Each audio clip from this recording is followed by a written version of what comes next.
சரி வர சொல்லிட்டேன். பட்டிட்டிங்கிறீங்களா அதிகமா வச்சுட்டு வந்துருங்க. லிப்ஸ்டிக்கு ஜங்கிள் வைஃபா இருக்கு. என்ன வயசாவது இல்லப்பா, ஒரிஜினல் மூஞ்சி கேவலமா மாறிட்டு போகுது. எடுக்கிறேன்னு சொல்றேன். அதனால பெயிண்ட் கொஞ்சம் ஜாஸ்தியா தேவைப்படுது. அதாவது reacting to old couple photos part 1 பண்ணோம். ஸோ நம்ம சப்ஸ்கிரைபர்ஸ்க்கும் நம்ம லைஃப்ல என்னென்ன நடந்தது, அந்த போட்டோவை எதுக்கு எடுத்தோம், அந்த போட்டோல என்ன மெமரி இருக்குன்னு சொல்லி ஷேர் பண்ணி அதை வந்து செரிஷ் பண்ண போறோம். புது சப்ஸ்கிரைபர்ஸ்க்கு எங்களோட பழைய ஸ்டோரி தெரியாதுன்னா போயிட்டு அந்த வீடியோ பாருங்க. எங்களை பார்த்து இன்னும் கொஞ்சம் தெரிஞ்சுக்க வாய்ப்பு இருக்கு. இந்த வருஷம் நடந்தது இல்லாம இன்னும் கொஞ்சம் பழைய போட்டோஸ் எல்லாம் இருக்கு. லைக் 2022, 21 காலேஜ் டேஸுமே இருக்கு. சரியான ஞாபகம் வருது. லாஸ்ட் வீடியோல எப்படி என் பர்த்டே மறந்தாருன்னு நான் உங்களுக்கு சொல்லியிருந்தேன். சோ அந்த மாதிரி தான் இவரு. போட்டோ பார்க்கும்போது என்ன ஞாபகம் வருதோ I can tell them. Okay, so first photo எனக்கு ரொம்ப ஃபேவரட். ஓகே, ஆக்சுவலா இது எங்க தாலி கட்டி முடிச்ச அப்புறமாட்டி எடுத்த ஃபர்ஸ்ட் போட்டோ இதுதான். எங்களுக்கு டைமே தெரியல தெரியுமா. நாங்க வந்து தாலி கட்ட வேண்டிய டைம் கொஞ்சம் தள்ளி போயிடுச்சு. சோ அதனால என்ன ஆயிடுச்சுன்னா ஹரிபரியா சாப்பிட்டுட்டு போயிட்டு இவர் வீட்டுல விளக்கேத்திட்டு என் வீட்டுல வந்து விளக்கேத்தணும். ஆக்சுவலா இவர் சைடு யாருமே இல்ல. என்னுடைய அண்ணன் வந்து ஹீஸ் இன் அப்ராட். அந்த டைம்ல அவனாலையுமே இங்க இருக்க முடியல. சோ எனக்குன்னு பார்த்தா 5 பேர் கூட பிறந்தாங்க. 5 பேர்ல கடைசி தங்கச்சி மட்டும் தான் என் கூட இருந்தா. ஏன்னா மீதி எல்லாருமே வந்து ஒரு ஒர்க் ரிலேட்டடா இல்ல ஒரு சிச்சுவேஷனலா வேற வேற பிளேசஸ்ல இருந்தாங்க. வெட்டிங் போட்டோல எல்லாம் நீங்க பாத்தீங்கன்னா அவரோட கண்ணு வந்து அப்படியே ரெட்டா இருக்கும். 3 days ஸ்ட்ரைட் இவர் தூங்காம இருந்தது அந்த டைம். ஆக்சுவலா அது நிறைய பேருக்கு தெரியாது. கோயம்பேட்ல இருக்க விஜய் பார்க்ல தான் வந்து வெட்டிங் நான் வென்யூ எடுத்திருந்தேன். ஒரு 4 ரூம் கிட்ட புக் பண்ணிட்டேன். எல்லாமே சூட் ரூம் புக் பண்ணியாச்சு. அந்த பீரியட் ஆஃப் டைம் வரைக்கும் அங்க போயிட்டு அந்த ரூமுடைய கண்டிஷன்லாம் எப்படி இருக்குன்னு நான் செக் பண்ணல. அவங்க மெயின்டெனன்ஸே பண்ணாம விட்டு அவங்க ரூம்ஸ் எல்லாம் எலியரிச்சு போயிருக்கு. அதோட அது கொஞ்சம் பிரைம் லொகேஷன்ல இருக்கு. எல்லா சைடுல இருந்தும் வரத்துக்கும் கரெக்டா இருக்கும்ன்ற மாதிரி ஒரு தாட். இவரை லைட்டா ஏமாத்திட்டாங்க. ஹால் புக் பண்ணும்போது கொண்டு போய் காட்டல. ஒரு பெரிய ஹோட்டல் வந்து நல்லா மேனேஜ் பண்ணுவாங்கன்னு சொல்லிட்டு நான் வந்து ரூம்ஸ் எல்லாம் பார்க்கல. போய் பார்த்தா அப்பதான் வந்து எங்களுக்கு பெரிய ஷாக்கே. பொலிட்டிக்கல் பார்ட்டி நடந்துட்டு இருந்ததால வந்து எல்லா ரூமையுமே புக் பண்ணி எடுத்துட்டானுங்க அடாவடித்தனமா. ஆனா நாங்க உங்களுக்கு வந்து வேற ஒரு ரூம் அலோகேட் பண்ணி தரோம்னா சொல்லி வந்து எங்களை கூட்டிட்டு போனாங்க. கூட்டிட்டு போய் காட்டின ரூம்னா பார்த்தா கேர் ஆயிடுச்சு. அந்த அளவுக்கு கொடூரமான ஒரு ரூம். எனக்கு தெரியும் இவர் என்ன பண்ணிட்டு இருக்காருன்னு. பட் ஆனா என் ஃபேமிலியுமே அந்த டைம் கொஞ்சம் கன்ஃபியூஸ்டா தான் இருந்தாங்க. ஏன் இவரே எல்லாத்துக்கும் ஓடிக்கிட்டு இருக்காரு, ஏன்னா இவருக்கு சப்போர்ட் பண்ணாங்க யாருமே இல்ல. வாழ்க்கையில ஒரு மனுஷனுக்கு பிரச்சனை வரலாம், எல்லா பிரச்சனையும் ஒரே நாள்ல வந்து உட்காந்ததுன்னா எங்க கல்யாணத்துல இவருக்கு தான். ஏன்னா கால் அடிக்கிற எனக்கு அங்க நடக்கிறது தெரியாது. நாதஸ்வரக்கார சொதப்பிட்டான். அதோட போட்டோகிராஃபி இவர் தான் வந்து எல்லாரும் வந்துட்டாங்களான்னு செக் பண்ணணும். கால்லே இருக்கணும், கால் பை கால். ஏன்னா அந்த டைம் வந்து என் அப்பா இருந்தாரு. அம்மாவும் தங்கச்சியும் அங்க மாட்டிக்கிட்டாங்க. நாதஸ்வரக்காரங்க சொதப்பினது முதற்கொண்டு இவங்க பேரண்ட்ஸுக்கு கூட தெரியாது இன்னைக்கு வரைக்குமே. ஈவன் எங்க கல்யாணமே லேட்டா தான் நடந்துச்சுல. நான் அதை பெருசா எடுத்துக்கல. ஏன்னா இவர் என்ன கோத்ரூ பண்ணிட்டு இருக்காருன்றது எனக்கு புரிஞ்சுது. அந்த ரிலேட்டிவ்ஸ் எல்லாம் கொஞ்சம் பேசிட்டு தான் இருந்தாங்க. அது யூசுவலா ஹேப்பன்ஸ். நாங்க வந்து தாலி கட்டி முடிஞ்ச உடனே அந்த ஃபர்ஸ்ட் போட்டோ வந்து நானும் சுச்சி ஒரு செல்ஃபி எடுக்கணும்னு ஆசைப்பட்டோம். அப்பத்த செல்ஃபி தான் இது. செல்ஃபி எடுத்துட்டு இருக்கோம். எல்லாரும் கத்துறாங்க, வாங்க வாங்க போகணும், டிராபிக் இருக்கு தெரியும். அது போய் டைமுக்கு விளக்கேத்தணும், நல்ல நேரம் முடியாது விளக்கேத்தணும் 2 வீடியோ அப்படின்னு சொல்லி ஒரு செல்ஃபி கூட எடுக்கல. அந்த எடுக்க முடியாததுக்கு அப்புறமாட்டி நாங்க வந்து வேன்ல எடுத்த செல்ஃபி. இதுதான் கொடுத்த போஸ பாத்தீங்களா சார், கொடுத்த போஸ பாத்தீங்களா? செல்ஃபி எடுத்த 5வது நிமிஷம் சார் வந்து வேற கிரகத்துக்கு போயிட்டாரு, தூங்கிட்டாரு. வீடு வர வரைக்கும் செம்ம மட்டை. So next photo up to you. Okay, next picture வந்து இது ஆக்சுவலா ராயபுரம் ரயில்வே ஸ்டேஷன். இவர் வீட்ல இருந்து அந்த ஸ்டேஷனுக்கு நடந்து போயிட்டு மணிக்கணக்கா வாழ்க்கையில இருக்கிற பிரச்சனை எல்லாம் உட்காந்து பேசுவோம். அப்படி இருக்கும்போது எங்களுக்கு இது வந்து ஒரு நாஸ்டாலஜிக்கான ரயில்வே ஸ்டேஷனா ஏன் அமைஞ்சதுன்னா, ஃபர்ஸ்ட் நான் மூக்கு குத்துனதுக்கு அப்புறமா என்ன பார்த்தாரு. நான் மூந்தி கேட்கதான் நான் மூக்கு குத்துனதே. உனக்கு ரிங் நல்லா இருக்கும் அப்படின்னு சொல்லி சொன்னதுனால அம்மா எனக்கு மூஞ்சி குத்தணும் அப்படின்னு எங்க அம்மா இல்ல அதெல்லாம் நீ பண்ணக்கூடாது. அவங்களுக்கு வந்து மூக்கு குத்துறது பிடிக்காது. அவங்களுக்கு வந்து ஃபோர்ஸ்ஃபுல்லா வீட்டுல பேரண்ட்ஸ் வந்து மூக்கு குத்திக்கோன்னு பண்ணதுனால நீ ஏன் அதெல்லாம் குத்திட்டு இருக்க, அதெல்லாம் மேண்டேட்டரி கிடையாது அப்படின்லாம் சொன்னாங்களா. ஆக்சுவலா எனக்குமே ரிங் போடணும்னு ஆசை இருந்தது. பட் ஆனா மூக்கு குத்தணும்லாம் இல்லை. இவர் சொன்னதுனால நான் என்ன போய் பண்ணிட்டேன், எங்க அம்மாட்ட ஒரு 2 நாளா விட்டு போட்டேன். நீ இன்னும் ரொம்ப கேட்டுக்கிட்டே இருக்க அப்படின்னு. இல்ல எனக்கு ஆசையா இருக்கு அப்படின்னு சரி வான்னு சொல்லிட்டு போய் குத்திட்டு வந்தேன்.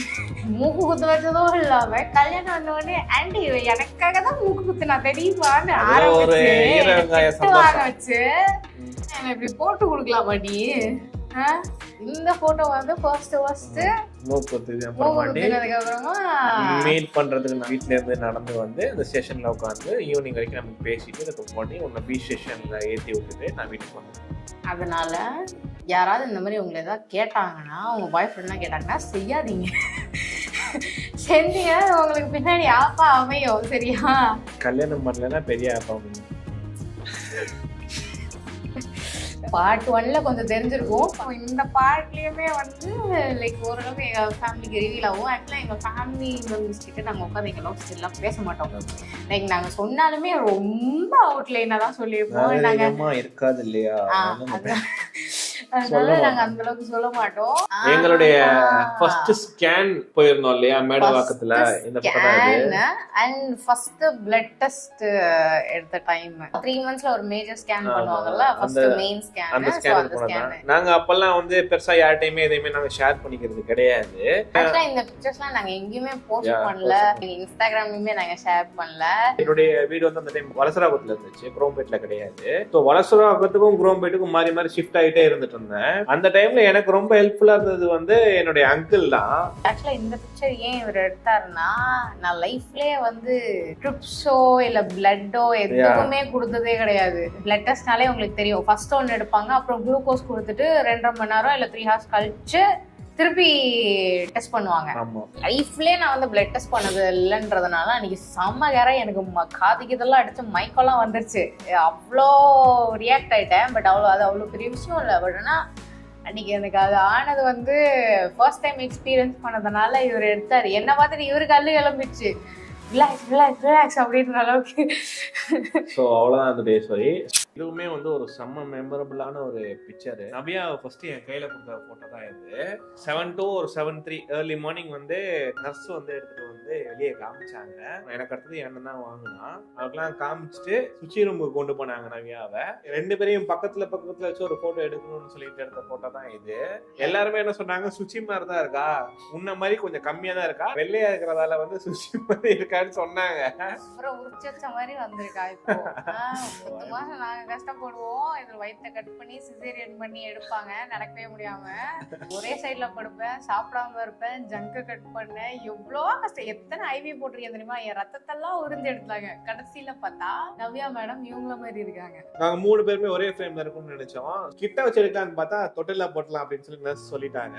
ஃபேஸை மட்டும் கொஞ்சம் எடுத்துட்டு நானும் சுச்சியும் அப்படியே பேரலா படுத்திருந்து இந்த போட்டோ நாங்க எடுத்தோம். என்னால ஏந்திரிக்கவே முடியல. இதுதான் இந்த போட்டோ பின்னாடி இருக்க மெமரிஸ். இப்ப பார்த்தா கூட வந்து அன்னைக்கு நாள் அப்படியே ஞாபகத்துக்கு வருது. போட்டோஸ்க்கு அந்த பவர் இருக்குன்னு சொல்லுவாங்க இல்லையா. ஓகே, இந்த பிக்சர் சார் ரொம்ப தீவிரமா என்ன சமைக்கிறாருன்னா மேகி.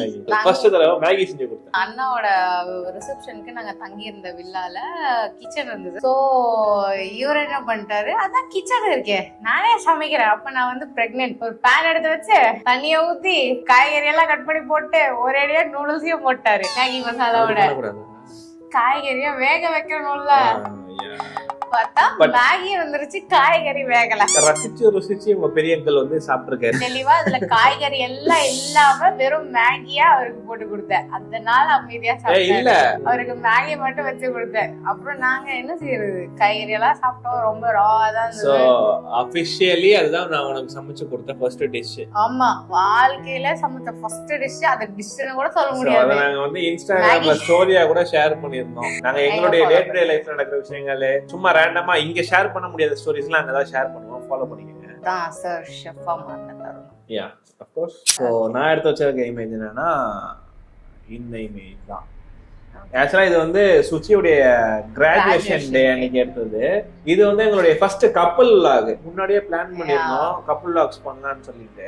முட்டுக்கட்டையா இருந்த விஷயம் வந்து எங்க பிரெக்னன்சி தான். அது முடிஞ்ச உடனே வந்து சுச்சிக்கு வந்து கிராஜுவேஷன் டே வந்துடுச்சு. ஏன் நம்ம வந்து ஒரு வ்ளாகா பண்ணி ஆரம்பிக்க கூடாது, இதே நமக்கு ஒரு ஸ்டார்ட் அப்பா இருக்கும்னு சொல்லிட்டு நாங்க வந்து கப்புள் வ்ளாக் பண்ண ஆரம்பிச்சது வந்து பாருங்க. ஆக்சுவலா அப்ப வந்து சிசேரியன் பண்ணி 2 months தான். ரொம்ப நேரம் நின்னா எனக்கு பயங்கரமா பேக் பெயின் எடுத்துரும். என்னால எந்த வேலையுமே செய்ய முடியாது. அண்ட் நான் ஸ்டிச்சஸ் அப்பதான் ஹீல் ஆகிட்டு இருக்கிற டைம் வந்து ரொம்ப வாக்கும் பண்ணக்கூடாது. ஏன் காலேஜ் செம்ம பெருசு, கிராஜுவேஷன் டேன்றதுனால எல்லாருமே வண்டி உள்ள எடுத்துகிட்டு போயிட்டா ப்ராப்ளம்னு சொல்லிட்டு அலோவ் பண்ணல. நான் ஏன்டா கிராஜுவேஷன் டே போனன்ற அளவுக்கு எனக்கு வந்து அன்றைக்கி செம்ம பாடி பெயின் ஆயிடுச்சு. அன்றைக்கி வந்து 3 செட் ஆஃப் இயர்ஸ்க்கு வந்து ஒன்றா கிராஜுவேஷன் டே வச்சுருந்தாங்க. ஒரு 1000 பேர் கிட்ட அங்கே சர்டிஃபிகேட் வாங்குறதுக்காக உட்காந்துருந்தாங்க. ஸோ ஸ்டேஜில் போய் அதை கொடுத்து ஃபோட்டோ எடுத்துகிட்டு வர்றதுக்கு பதிலாக எல்லாருக்குமே கையில் கொடுத்துட்டு ஒருத்தர் பேர் சொல்லிக்கிட்டே இருப்பாங்க ஃபாஸ்ட்டாக. அவங்க போய் போய் போய் போய் ஃபோட்டோ எடுத்துகிட்டு கீழே இறங்கிட்டே இருக்கணும். அந்த 1000 பேரில் நாங்கள் பின்னாடி உட்காந்துருக்கோம்.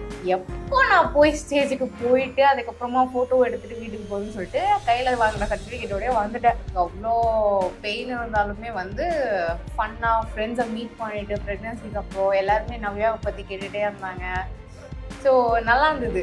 அன்னைக்கு எடுத்த பிக்சர் தான் அது.